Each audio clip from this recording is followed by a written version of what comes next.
Hello students, जैसा कि कल हम लोगों ने बात किया था जावा के प्रॉपर्टीज के बारे में, की फीचर्स के बारे में, तो आज उसी सेशन को आगे बढ़ाते हुए हम लोग basic structure of Java program के बारे में कुछ हम लोग बात करते हैं। सो आज का जो वीडियो होगा वो काफ़ी कंसाइज होगा, छोटा होगा लेकिन इंफॉर्मेटिव होगा। इसमें हम लोग करेंगे क्या कि जावा के एक बेसिक प्रोग्राम को देखेंगे और उसको हम लोग फिर उसमें एक इंडिविजुअल पार्ट को हम लोग समझेंगे। कोई भी जावा का प्रोग्राम जो होता है वो पब्लिक क्लास से बनता है, ठीक है। कोई भी जावा का प्रोग्राम जो बनता है वो पब्लिक क्लास से बनता है।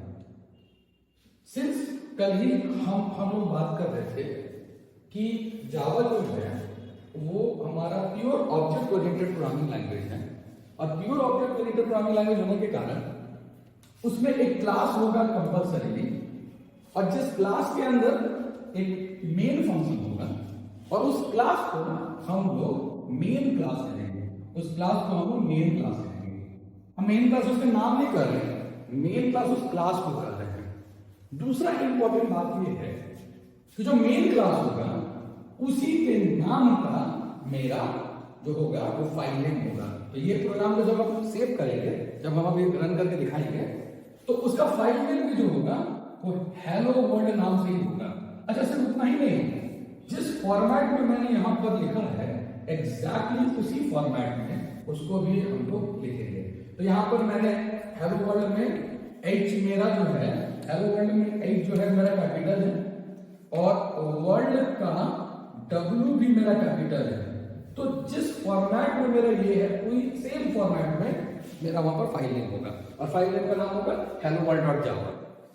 दूसरा, ये पब्लिक होगा कंपल्सरीली। मेन क्लास हमेशा पब्लिक होता है और किसी जावा के प्रोग्राम में अगर मल्टीपल क्लास है, अगर जावा के प्रोग्राम में अगर मल्टीपल क्लास है तो उन सारे क्लासेस में से जो मेन क्लास होगा वो पब्लिक होगा, बाकी क्लास जो होगा वो पब्लिक नहीं होगा।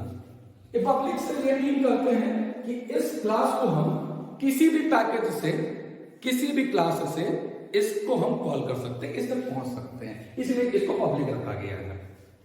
उसके बाद ये मेरा ओपनिंग ब्रेसेस है क्लास का, ये मेरा क्लोजिंग ब्रेसेस है क्लास का।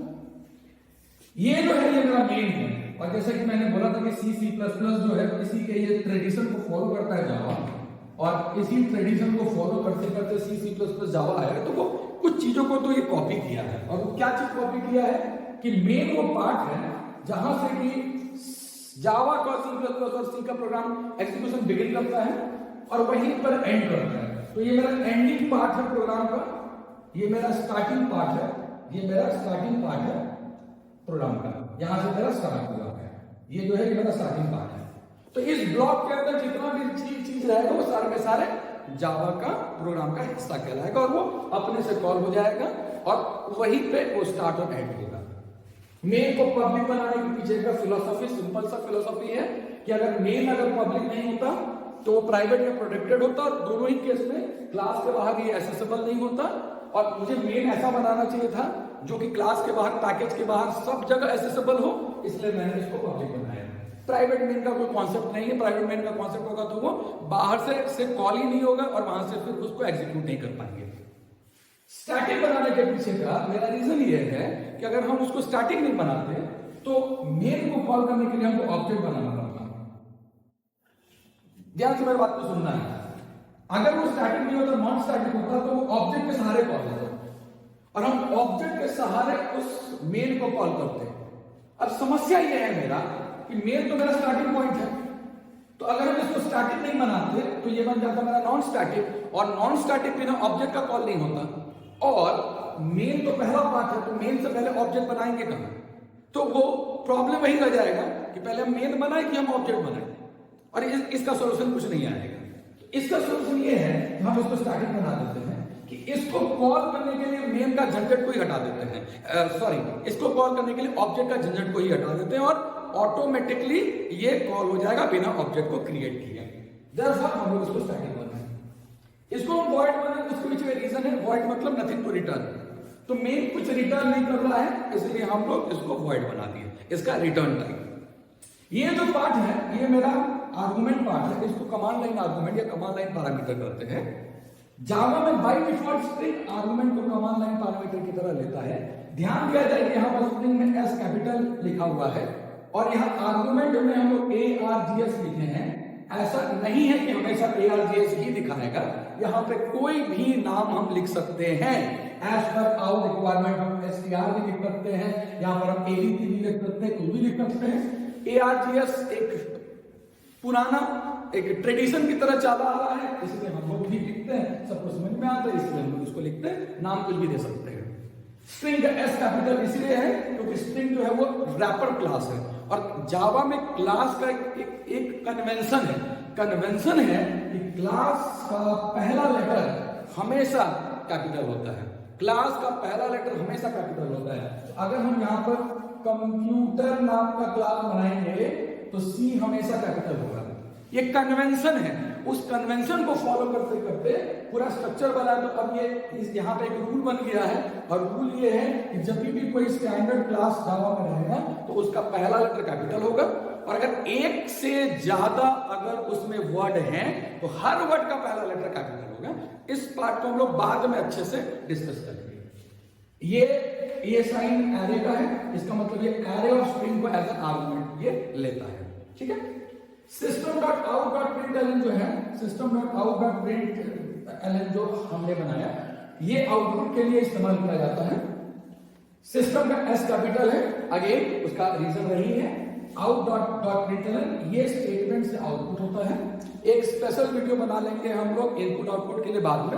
अब इसी से बेसिक स्ट्रक्चर पे बात करें, इसलिए इसको ज्यादा डिटेल में हम लोग नहीं पढ़ रहे कि system.out.println ही क्यों लिखे हैं।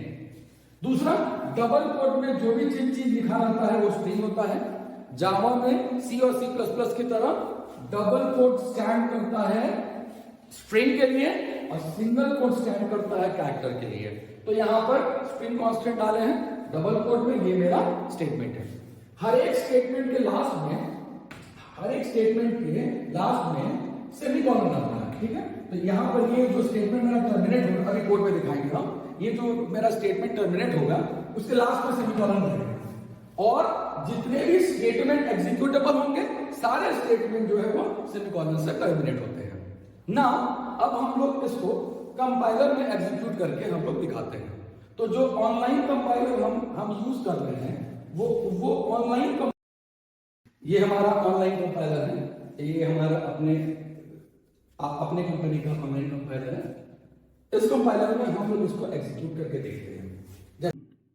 ये हमारा ऑनलाइन कंपाइलर है, ये मेरा कोड है। इस कोड को थोड़ा सा अच्छे से देखा जाए। इसके लास्ट में देखना कि यहाँ पे आपको सेमीकोलन दिखेगा।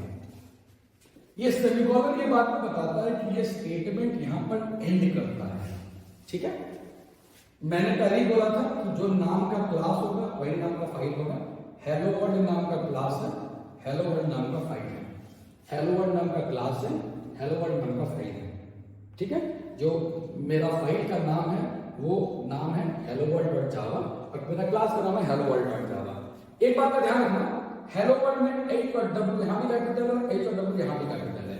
यहाँ ऐसा है इसलिए यहाँ पर ऐसा है। ये कोड मैंने पहले से ही टाइप करके रखा है। मैं एक बार क्लिक करता हूँ रन पे, मैं आपको आउटपुट दिखाता हूँ। देखो यहाँ पर आउटपुट आ गया हेलो वर्ल्ड।